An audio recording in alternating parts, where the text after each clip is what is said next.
Hi, thanks for joining me. Today I'm going to be going over problem 2 from week 8 of the Michaelmas term Invariants puzzle competition. As always, I'll leave a link in the description below with details of the competition.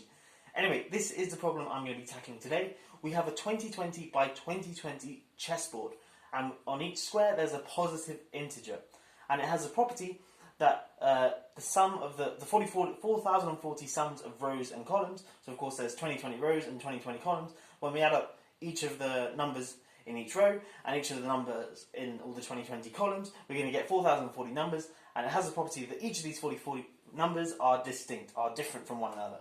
Okay, we want to find the minimum possible value of the sum of the 2020 squares on the chessboard.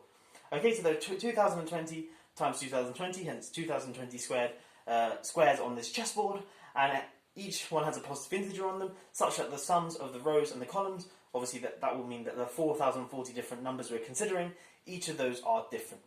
Okay, and we want to find the minimum possible value of the sum of each of the squares. Okay, so if you want to have a go at this problem, pause the video now and give it a go for yourself, and I'm going to jump straight into a solution.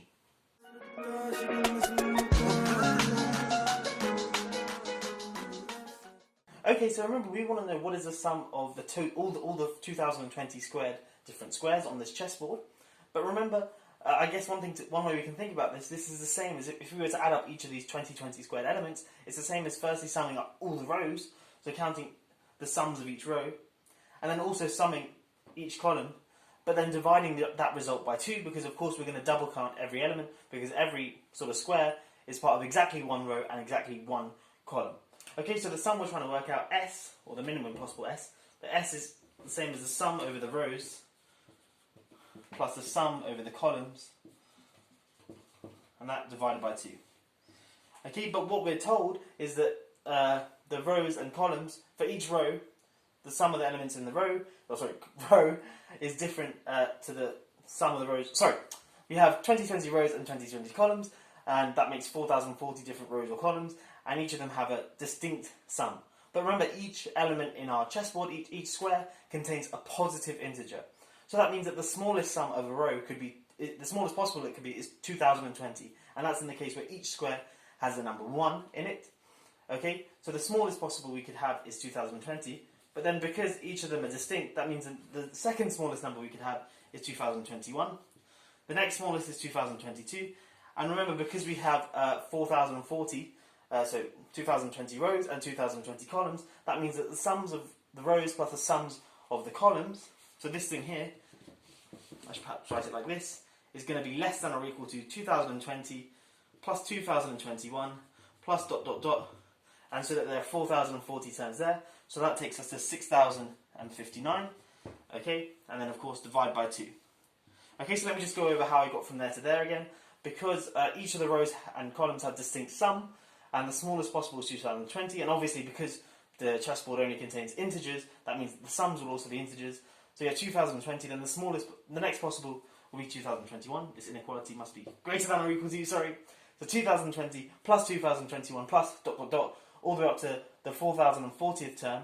So of course, if we're starting at 2020, we add on 4,039 to that, which gives us 6,059, and then the divide by 2 is just that divide by 2 there. So S must be greater than or equal to this thing here. And now what I'm going to show is that we can actually find a chessboard which has this sum here, and then we'll be done. Okay, so I've sort of converted our chessboard into a matrix, and I've sort of split it into 4 1010 by 1010 square matrices, just to make it a bit easier to look at. And I've filled it in with some numbers, and I claim that this is a valid configuration that gives us the total sum of all the elements in the matrix being 2020 plus 2021 plus ... plus 6,059, all divided by 2. Okay, so let's firstly check that it's a valid sort of matrix by checking that the sums of the rows and the columns are different. Okay, so let's look at the sum of, say, the first row. Well, it's just a bunch of ones. So this is a 1,010 by 1,010 matrix. This is a 1,010 by 1,010 matrix, and same for these two matrices. Okay, so the sum of the first row is just 2021, so that's just 2020. Okay, the next row here is exactly the same as the first row, except we've got the 1 there swapped for a 2. So the sum of the elements in this row here is just going to be 1 more than the first row, so it's 2021. Same with the next row. it's the same as the previous row except adding 1. So this is going to be 2021 plus 1, so that's 2022. Okay, and so on, all the way down to this row here, which is going to be, well, 2020 plus 1009, which is 3029, sorry. Okay, now let's look at these columns here. Okay, so what's the sum of this column here? Well, there's 1010 twos there, plus 1010 ones there, so that's just 3 times 1010, which is going to give us 3030 for that column there. Okay, this column here is precisely the same as this column here, except the 1 here is swapped for a 2, so the sum of the elements in this column is going to be 1 more than that, so 3031. Again, we get this similar pattern that we get going on here, where we're just adding 1 going across. So this one here, or sorry, the last one is going to be 4039. Of course, this one will be 4038. Excuse the handwriting. Okay. Now we want to sum the rows, sum of these columns here. Again, you can sort of see the pattern we're getting the first 1010, the next 1010, and hopefully now we should get the next 1010 numbers. Okay, well, what's the sum of this thing here? Well, there are precisely 2019 ones, and then we've got 2021 there, so it's 2019 plus 2021, which is precisely 2020 plus 2020, which is 4040. Okay, and a similar sort of thing, we're just adding 1 going across, so 4041, and so on, all the way up to this last column, which is going to sum to 5049. Okay, because there's 1010 columns there. And lastly, let's work out these rows here, and hopefully we should get 5050 all the way down through to 6059. Okay, let's look at the first row first. So that we've got 1010 twos there, so they sum to 2020, and then we've got 1009 ones plus 2021. So we've got 2020 plus 2021, which gives us 4041, plus 2019, which gives us so 4041 plus 2019 is 5050. Okay, and a similar sort of thing. This row here is pretty much the same thing as the first row here. When we sum them up, obviously we get that 1 swapping there, but they still add to 1. And then this 2022 is precisely 1 more than 2021. So this thing here is going to be 5051. And we continue adding 1 in each row. And then the last one we get to is 6059. Just as we sort of expect. And of course, the sum that we're trying to work out, that S, is equal to the sum of the rows plus the sum of the columns divided by 2.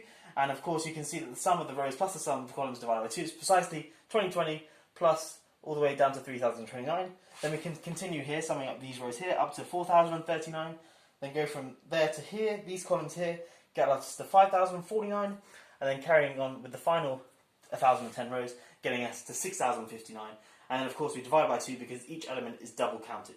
Okay, and if you want to know what that final sum is, I've written it down. It's 8159790. Let me just write it here. 8159790. Okay, and that's the final answer, and we're done. So I hope you have enjoyed this video. It's quite a cool one. A lot of maths problems work like this, where you want to try and work out a solution to something which has got really big numbers in. You firstly try and find a bound. So we found a lower bound, and then we showed that we can attain that lower bound. Anyway, I hope you have enjoyed this video. If you are new here, please do consider subscribing and checking out some of my other fun maths videos as well. That's all for today. I will catch you in the next one. Have a great day.